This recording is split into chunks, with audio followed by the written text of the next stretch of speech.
Hello, good morning. How are you? Hope you are doing well. स्वागत है आप सभी का जीएसपीपी यूट्यूब चैनल पर। मैं हूं देवाशीष और आज के इस वीडियोस में हम जानेंगे डेंटल प्लेक और डेंटल कैरीज के बारे में। So dental plaque also called bacterial plaque. Dental plaque को हम बैक्टीरियल प्लेक के नाम से भी जानते हैं। इसमें क्या होता है, आपका ये फिल्मी deposit on the surface of A tooth. आपके जो दांतों की सरफेस है वहां पर क्या होती है, फिल्म एक कोटेड का क्या हो जाता है, डिपोजिट होता है tooth consisting of mixture of the. इसमें किस किस से ये मिक्स होती है, किस किस से बनी हुई होती है, आपका म्यूकस है, बैक्टीरिया और फूड से मिलकर के एक आपकी लेयर बन जाती है, एक कोट बन जाती है जिसका आपका डिपॉजिट हो जाता है दांतों की सरफेस पर, जिसको हम क्या बोलते हैं, डेंटल प्लेक। ना you can see that this is आपका dental plaque. Okay, and also called bacterial plaque. Dental plaque को ही हम बैक्टीरियल प्लेक भी बोलते हैं, बैक्टीरियल प्लेक के नाम से भी हम इसको जानते हैं। इसमें क्या होता है, आपके एक फिल्म का डिपॉजिट हो जाता है, एक आपकी लेयर वहां पर जमा हो जाती है जिसको हम बोलते हैं डेंटल प्लेक। ये लेयर किससे बनी हुई होती है, आपकी म्यूकस से, बैक्टीरिया से और फूड से मिलकर के आपकी बनी हुई होती है, राइट। इसका डिस्क्रिप्शन देखेंगे। So dental plaque is a biofilm ना, डेंटल प्लेक यहाँ पर भी बताया जा रहा है। डेंटल प्लेक क्या है, आपकी एक बायोफिल्म है। Dental plaque is a biofilm mass और बैक्टीरिया, बैक्टीरिया मास या बायोफिल्म आपकी हो सकती है, that grow in surface with in the mouth, mouth की सरफेस पर, टीथ पर विद इन ग्रो होती है। अपेयर ऐसे स्टिकी कलरलेस, इसका जो अपीयरेंस होता है स्टिकी एंड कलरलेस होता है, pale yellow deposit on the teeth. If not regularly remove through the proper oral hygiene, यदि हम प्रॉपर ओरल हाइजीन नहीं करते, रेगुलरली से हम रिमूव नहीं करते, तो ये आपकी डिपॉजिट हो जाती है dental plaque to the tooth पर। डिके एंड गम डिसीज, इसकी वजह से आपको क्या होता है, डिके होता है एंड आपको जो गम डिसीज होती है, टूथ का आपका जो डिके होना, एरोशन होना वो शुरू हो जाता है, और साथ ही साथ आपको गम की जो डिसीज है वो भी आपको होती है। अब हम अगला देखेंगे डेंटल कैरीज के बारे में। It's all about dental plaque के बारे में यहाँ पर हमने समझा। अब ये अगला हम समझेंगे डेंटल कैरीज के बारे में। Dental caries also known as cavity, dental caries को हम कैविटी के नाम से भी जानते हैं, और टूथ डिके ना, dental caries also known as tooth decay और कैविटीज। डेंटल कैरीज को हम टूथ डिके और कैविटी के नाम से भी जानते हैं। इसे break down of the teeth, इसमें क्या होता है, आपके टीथ का ब्रेक डाउन होता है due to acid made by bacteria. जो बैक्टीरिया है वो क्या करते हैं, एसिड को बना देते हैं, जिसकी वजह से आपका टीथ का ब्रेक डाउन होना, डिके होना, एरोशन होना शुरू हो जाता है। The bacteria in dental plaque produce acid. अब जो डेंटल पैलिक पर जो बैक्टीरिया है वो क्या करते हैं, एसिड का प्रोड्यूस करते हैं, जो आपका डिस्ट्रॉय करता है डेंटल की जो एनिमल की आपकी लेयर होती है, जिससे आपके सिल्वर कलर के जो दांत दिखाई देते हैं, शाइनिंग व्हाइट, इसके ऊपर आपकी लेयर प्रेजेंट होती है, एनिमल की लेयर। तो जो एनिमल की लेयर है उसको डिस्ट्रॉय करता है, साथ ही साथ destroy of the tooth leading two cavity, जो टूथ की कैविटी है उसको भी डिस्ट्रॉय करना शुरू कर देता है। ऑलराइट, इतना आपको समझ आया होगा आई होप। देन आपका डेंटल कैरीज। डेंटल कैरीज में आपका dental caries also called tooth decay, dental caries को हम टूथ डिके भी बोलते हैं। A process of demineralisation of tooth enamel, जो आपके टूथ के एनिमल है उसका डीमिनरलाइजेशन होना, leading to destruction of enamel. अब इसकी वजह से क्या होता है, आपका लीड करती है, आपका डिस्ट्रक्शन करती है एनिमल की जो लेयर है उसको, डेंटिनाइन है उसको, विथ कैविटेशन ऑफ माउथ, जो आपकी माउथ की कैविटी है उसको भी डिस्ट्रॉय करना, एरोस करना शुरू कर देती है। ओके, देन अगला हम देखेंगे कॉजेस ऑफ टूथ डिके। अब इसके क्या क्या कॉजेस, इसके क्या क्या रीजन हो सकते हैं। Tooth decay is primary cause the following factors, जो इसके प्राइमरी कॉज है वहां पर हम क्या देख, यहाँ पर हम फॉलोइंग देखेंगे। फर्स्ट आता है आपका पुअर ओरल हाइजीन, आपकी जो ओरल हाइजीन है वो प्रॉपर तरीके से नहीं होना, अच्छी तरीके से आप ओरल हाइजीन नहीं रख रहे हैं, जैसे आप सुबह उठ करके सुबह शाम 2 बार तो आपको ब्रश करना चाहिए, आप ब्रूसिंग नहीं कर रहे हैं तो एक ये भी आपका पुअर ओरल हाइजीन हो सकता है। इनएडुकेट ब्रशिंग हो गया, फ्लशिंग हो गया, allow plaque to build up, ये यदि आप प्रॉपर तरीके से ब्रश नहीं करते हैं, फ्लशिंग नहीं करते हैं, तो आपको अलाउ करता है आपको प्लेग को बिल्ड अप होने के लिए। Diet, frequent consumption of sugary and acidic food and beverage. अब आप ऐसी डाइट का कंज्यूम कर रहे हैं इसमें शुगर का, एसिडिक का ज़्यादा रहता है, ऐसी डाइट को यदि आप लेते हैं तो भी आपको हो सकता है। बैक्टीरिया एंड अदर कॉजेस का, स्ट्रेप्टोकोकस जो बैक्टीरिया होता है वो स्ट्रेप्टोकोकस और इसके जो अलग अलग म्यूटेंट हैं वो आपको कॉज करते हैं। Lactobacilli are the primary bacteria involved in the developing of cavity. अब जो आपका लैक्टिबैसिलाई होता है दिस इज आपका एक प्राइमरी बैक्टीरिया होता है जो कि आपको कॉज करता है डेवलपिंग, आपके कैविटी में जो डेवलप होता है। कौन सा बैक्टीरिया? लैक्टोबैसिलाई और स्ट्रेप्टोकोकस, इसके जो जितने भी म्यूटेंट हैं वो। सलाइवा फ्लो, अगला कौन सा आता है? Saliva flow, reduce saliva flow और ड्राई माउथ ना, सलाइवा का आपका लार का कम होना, आपके मुंह का सूखना। Condition can increase the risk of tooth decay, इस कंडीशन में आपको इंक्रीज रिस्क हो जाती है आपके टूथ के डिके होने की। अब सम कॉजेस यहाँ पर भी है। ओके, सो सुसेप्टिबल टूथ इसमें आ जाएगा कैविटी के लिए, शुगर, बैक्टीरिया और टाइम के साथ भी ओल्ड एज में थोड़ा सा आपका हो जाता है, आपकी वीकनेस होने की वजह से, एनिमल का डिमिनरलाइजेशन, डीकैल्शियम होने की वजह से आपका टाइम के साथ भी हो जाता है। यदि आप शुगर का प्रोडक्ट या शुगर ज़्यादा यूज़ कर रहे हैं उससे हो जाता है, बैक्टीरिया से हो जाता है, और सुसेप्टिबल जो ऑलरेडी वीक टूथ है वो भी आपका यहाँ पर एक रीजन हो सकता है। ओके, देन अगला आएगा हमारा risk factor of tooth decay. Risk factor इसका क्या होगा? फर्स्ट वन आ जाएगा आपका age, both children and older adult are higher risk, children में और आपका ओल्ड एज में भी आपकी हायर रिस्क हो सकती है, सेम आपके दोनों हो सकता है। Diet, high intake of sugar and carbohydrate, ऐसी डाइट आप ले रहे हैं जिसमें आपका शुगर का और कार्बोहाइड्रेट का इंटेक ज़्यादा है, तो इसी डाइट में आपको हो सकता है high intake of sugar and carbohydrate. फिर नेक्स्ट आता है आपका fluoride exposure, inadequate fluoride can increase the risk of decay. अब आप जो टूथपेस्ट करते हैं इसमें आपका एक कंटेंट आता है फ्लोराइड का, यदि फ्लोराइड आपका कम है, इनएडुकेट है, तो उस कंडीशन में भी आपको उसकी कमी की वजह से, इनसफिशिएंसी की वजह से भी आपको हो सकता है। Okay, oral hygiene, poor oral brushing and flushing, इसके बारे में हमने देख लिया। आपकी जो ओरल हाइजीन है वो पुअर होना, और डेंटल अप्लायंस, जैसे आपको कोई डेंटल अप्लायंस लगे, ब्रेसेस वगैरह है ना, रेस्टोरेंट है, रिटेनर्स है ना, डेंचर्स वगैरह कुछ भी अप्लाई है तो वो भी आपके रीजंस हो सकता है। डेंटल अप्लायंस की वजह से भी आपको फूड पार्टिकल्स वहाँ पर ट्रैप हो जाता है और फिर वो इन्फेक्शन कॉज करता है। देन नेक्स्ट आता है आपका मेडिकल कंडीशन, कुछ आपकी सर्टेन मेडिकल कंडीशन है जैसे कि आपका डायबिटीज हो गया, मेडिकेशन दैट रिड्यूस सलाइवा, ऐसी मेडिकेशन जो आपको सलाइवा को, आपकी लार को रिड्यूस करती है, वो मेडिकेशन हो गया। डायबिटिक मेडिकेशन हो गई, ये भी आपका एक कंडीशन हो सकता है।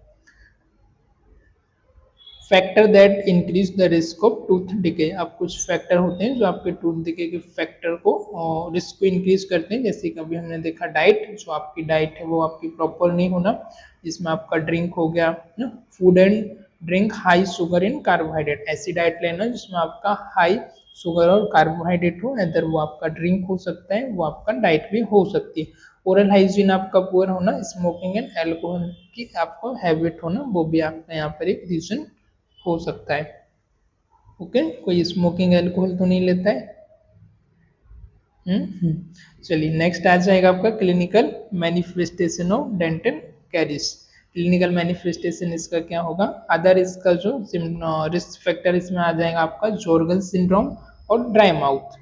ओके, क्लिनिकल मैनिफेस्टेशन में आपका फर्स्ट आ जाएगा विजुअल होल और पिट्स, जब आपका जो दांत होगा वहां पर आपको एक होल विजुअल होगा, कैविटी इन द टीथ, जो टीथ की कैविटी है वहां पर आपको पिट या छोटा सा आपको होल वहां पर दिखाई देगा। जब आप फिजिकल एग्जामिनेशन करेंगे, आप असेसमेंट करेंगे, उस समय पर आपको विजुअल होगा। टूथ एक दूसरा जो आपका सिम्टम्स है उसमें क्या होगा? आपको दांतों में आपको दर्द होगा, टूथ पेन आपको होगा। Sensitivity, discomfort when consuming hot, cold और स्वीट फूड एंड ड्रिंक, जब भी आप ऐसा खाना लेंगे जो आपका स्वीट होगा या फिर ज़्यादा ठंडा होगा या ज़्यादा गर्म होगा या स्वीट स्वीट होगा, तो आपको सेंसिटिव हो गए है ना, आपके दांत में बहुत ज़्यादा सेंसिटिव होंगे, आपको एक अनकंफर्टेबल लगेगा। डिस्कलरेशन, डिस्कलरेशन वाइट हो सकता है, ब्राउन हो सकता है, और ब्लैक स्टेन भी आपके हो सकते हैं सरफेस ऑफ द टूथ पर। बैड ब्रीथ, जो आपकी बैड ब्रीथ होगी वो आपकी फाउल स्मेल होगी, आपको बैड ब्रीथ होगी, और बैड टेस्ट, आपके जो माउथ में आपको एक टेस्ट अजीब सा बुरा आपको टेस्ट लगेगा। ओके, तो ये क्या हो गए इसके साइन सिम्टम हो गए। क्लिनिकल मैनिफेस्टेशन, टूथ एक हो गया, सेंसिटिविटी हो गई, डिस्कलरेशन हो गया, बैड ब्रीथ हो गया, और विजुअल होना आपका होल्स का और पिट का। This is sine and symptom. Okay, अब इस तरीके से होता है, आपका जो फ्लैग होता है वो हार्ड हो जाता है, हार्ड होने के बाद वो टार्टर को फॉर्म करता है। Acid wear out surface of the enamel, this take time. अब जो एसिड है वो आपका आउट सरफेस ऑफ एनिमल पर आ जाता है। Erosion is faster in the dentine because it soften. अब जो ये एसिड होने की वजह से सॉफ्ट हो जाता है, और धीरे धीरे आपकी जो डेंटिस्ट एनिमल की परत है उसका इरोजन होना शुरू हो जाता है, और एरोजन हिट द पल्प। अब एरोजन इतना जाता है कि वो टीथ का जो पल्प है वहां तक पहुंच जाता है जहां पर आपकी ब्लड वेसल्स और नर्व होती है ना, तो धीरे धीरे करके बोन भी इसमें इंक्लूडमेंट होने लगती है। ओके, अब हम इसे कैसे डायग्नोस करेंगे, कौन कौन से हमारे डायग्नोस्टिक टेस्ट होंगे। तो सबसे पहले आपका आ जाएगा असेसमेंट, जिसके अंदर आप विजुअल एग्जामिनेशन करेंगे, आप फिजिकल असेसमेंट करेंगे, जिसमें आप ओरल असेसमेंट करेंगे, जिसमें आप टीथ को देखेंगे, टीथ का कलर क्या है, एनिमल्स की वहाँ पर है नहीं है, टार्टर है आपका प्रेजेंट है नहीं है ना, पिट वगैरह या होल तो नहीं हुआ है, वो आप चेक करेंगे। तो इस तरीके से आपका पूरा डेंटल का असेसमेंट करना होता है। इसमें आप ओरल कैविटी का असेसमेंट करेंगे, विजुलाइज करेंगे। प्रोविंग, आप एक प्रोब आता है उसका यूज करके, डेंटल आपके एक इंस्ट्रूमेंट होता है जिसमें आप चेक करेंगे जो कि आपके soft area of the tooth है, जैसे कि आपका गम्स वगैरह है, उनको आपको चेक करना है प्रोबिंग की हेल्प से। ओके, असेसमेंट करना है आपको कंप्लीटली ओरल कैविटी का। Then test and diagnosis, test and diagnosis में जो आपके होंगे, asking about the tooth pain and sensitivity, ये भी आपका एक हो जाएगा। आप आस्क करेंगे physical examination of mouth and teeth. Probing, probing करके इंस्ट्रूमेंट होता है जो looking a dental x-ray which can show the extent of cavity and decay. जो डेंटल एक्सरे होता है वो भी आप यहाँ पर देख सकते हैं, इसमें आपका कैविटी दिखाई देगी, जो कि आपकी एक्सटेंड हो जाएगी, जो कैविटी है दांतों के बीच की, वो आपको इजिली विजिबल होती है। Okay, so this is x-ray. आपका ओरल एक्सरे कुछ इस तरीके से निकाला जाता है, ये आपका प्रोब होता है जिसका आप यूज करते हैं। ओके,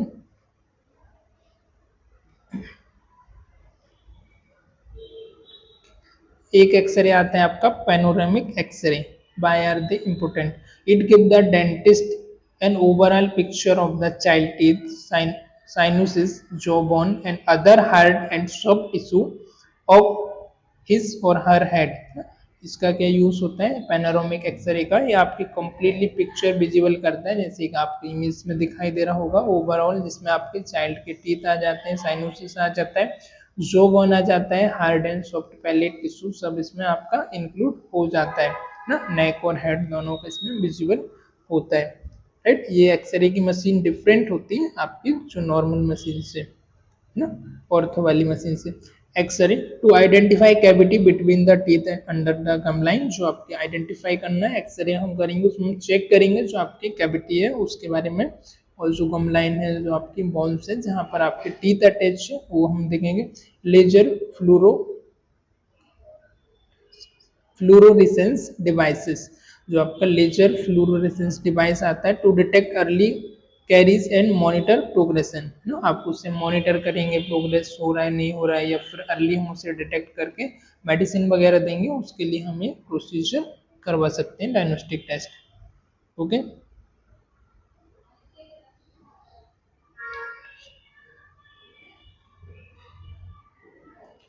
ओके, जब हम नॉर्मल आइज से देखते हैं तो कभी कभी हमको क्या होता है, टूथ एकदम फाइन दिख रहा है, राइट, यहाँ पर आपको बढ़िया दिख रहा है, पर जब आप एक्सरे कराएंगे तो यहाँ पर आपका जो है इसमें आपको डिके दिखाई देगा, है ना। तो इस तरीके से आपका ये एक्सरे मशीन होती है, ऐसे आप यहाँ पर एक्सरे करवा सकते हैं। मैनेजमेंट क्या होगा इसका, रेस्टोरेटिव ट्रीटमेंट में आ जाएगा आपका फिलिंग, जिसमें आप क्या करते हैं, आपका जो आपका टीथ होते हैं उसके ऊपर आप जो सिल्वर कोटेड की जो लेयर होती है उसको आप फिलिंग कर देते हैं वहां पर, इसमें आपका फिलिंग होता है। Removing decay material and filling the cavity, जो डिके मटेरियल होता है उसको आप रिमूव कर देते हैं, जैसे टार्टल है, ब्लैक है, उसको रिमूव कर देते हैं, वहां पर सिल्वर कोटेड आप फिलिंग करते हैं, वहां पर आप जो मसाला भरते हैं ना, जनरली हम बोलते हैं मसाला भरते हैं, तो उसको हम फिलिंग कर देते हैं। आगे स्लाइड में हम इमेज में भी देखेंगे।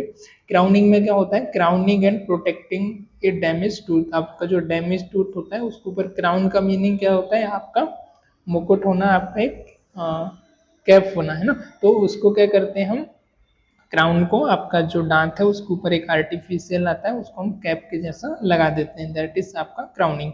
रूट कैनल, रूट कैनल के बारे में आपको शायद पता होगा, removing detected pulp tissue and sealing the teeth. अब रूट कैनल में क्या होता है, जो आपका पल्प टिश्यू है उसको हम क्या करते हैं, इन्फेक्टेड, उसको रिमूव करते हैं और हम जो सील कर देते हैं टूथ को बाय द हेल्प ऑफ एक आपकी ड्रिल मशीन आती है रूट कैनल, उससे हम इसको कर देते हैं स्क्रू के जैसे, अगली इमेज में हम देखेंगे। So this is root canal, okay. जो पल्प टिश्यू है उसको हमने रिमूव कर दिया, यहाँ पर हमने रूट कैनल परफॉर्म कर दी। Dental crown, this is dental crown और डेंटल फिलिंग। डेंटल फिलिंग में क्या करते हैं, यहाँ पर ये इधर हमने होल किया है या फिर आपका डिके हो गया है तो यहाँ पर इसको हम फिल कर देते हैं। और दिस इज क्राउन, यदि आपका दांत इरोजन हो गया और भी ज़्यादा सीवियर है, डेंटल क्राउन का भी हम यूज़ करते हैं।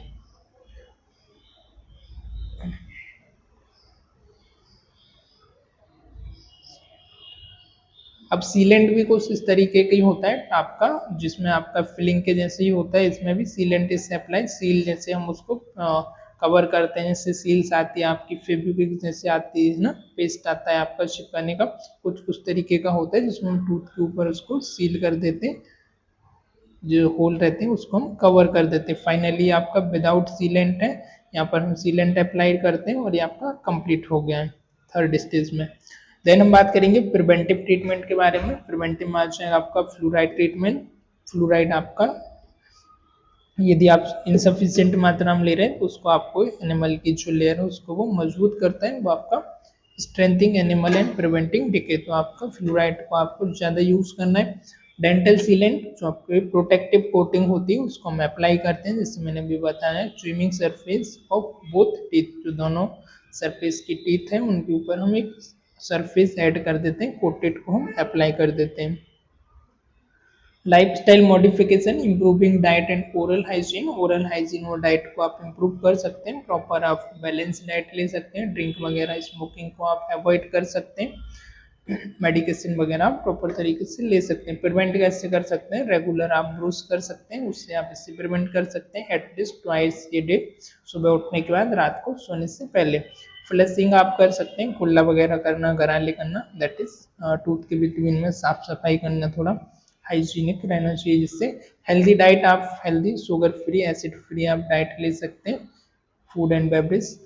देन आ जाएगा रेगुलर डेंटल चेकअप, जो आपके डेंटिस्ट हैं, डेंटल हाइजीनिस्ट हैं, उनसे आप रेगुलर चेकअप, उनसे फॉलोअप गाइडेंस वगैरह ले सकते हैं।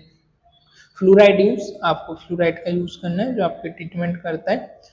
और drinking fluoride water, fluoride water का भी आपको ड्रिंकिंग करना है, एक्सेसिव आपको वाटर का ड्रिंकिंग करना है, आपका ड्राई माउथ नहीं होना चाहिए, सलाइवेशन आपका कम नहीं होना चाहिए। देन आता है आपका डेंटल सीलेंट, डेंटल सीलेंट का भी आप यूज कर सकते हैं, स्पेशली फॉर चिल्ड्रन में इसका ज़्यादा यूज होता है मोरल टीथ के लिए। ऑलराइट, तो आज के इस लेक्चर में हमने देखा डेंटल प्लेक और डेंटल कैरीज के बारे में, डेंटल कैरीज और डेंटल प्लेक आपका क्या है, what is dental caries, dental plaque, उसके बारे में यहाँ पर हमने समझा, इसके हमने कॉजेस के बारे में समझा, इसके क्या क्या कॉज होते हैं, साइन एंड सिम्टम यहाँ पर हमने देखा, और फाइनली हमने डायग्नोस्टिक वैल्यूएशन और प्रिवेंशन के बारे में हमने यहाँ पर समझा। सो डेंटल कैरीज में आपका क्या होता है, एक टूथ डिके होना शुरू हो जाता है, टूथ का आपका एरोजन होना, डीमिनरलाइजेशन होना, एनिमल परत का डिस्ट्रक्शन होना, दैट इज आपका डेंटल कैरीज होता है। डेंटल प्लेक में क्या होता है, डेंटल प्लेक में आपका जो आपका ओरल जो आपका टीथ है उसके सराउंडिंग, उसके अराउंड में आपका क्या होना, एक फॉर्मेशन हो जाना, जिसको हम डेंटल नॉननेस हम कैविटी के नाम से और टूथ डिके के नाम से भी जानते हैं, जो कि आपका धीरे धीरे करके क्या करती है, आपको डिस्ट्रॉय करना शुरू कर देती है आपके टीथ को, राइट, एनिमल के लेयर को। कॉजेस होता है इसका poor hygiene, diet, bacteria, virus, saliva का कम होना, एज रिस्क फैक्टर है, age, diet, fluoride, oral hygiene, dental की वजह से आपको हो सकता है। और क्लिनिकल मैनिफेस्टेशन में आपको टूथ एट होगा, सेंसिटिविटी होगी आपको, जब भी आप ठंडा या गर्म ज़्यादा यूज़ करेंगे, कुछ भी खाएंगे, बैड आपकी फाउल स्मेल होगी, बैड ब्रीथ होगी, जो टेस्ट होगा वो भी आपको बैड होगा। डायग्नोस्टिक में विजुअल एग्जामिनेशन असेसमेंट कर सकते हैं, प्रूफिंग कर सकते हैं, एक्सरे करा सकते हैं आप, ओपीसी एक्सरे आपके टीथ का, और लेजर फ्लोरोसेंस भी आप कर सकते हैं। ऑलराइट, मैनेजमेंट में आपका है फिलिंग हो गया, क्राउन हो गया, रूट कैनल हो गया। उसके बाद प्रिवेंटिव में fluoride treatment, dental sealant, lifestyle modification, regular brushing, flossing daily, healthy diet, regular dental checkup और डेंटल सीलमेंट। ऑलराइट, तो आज के लेक्चर में फिलहाल इतने ही, मिलते हैं किसी और लेक्चर में, तब तक के लिए बाय बाय।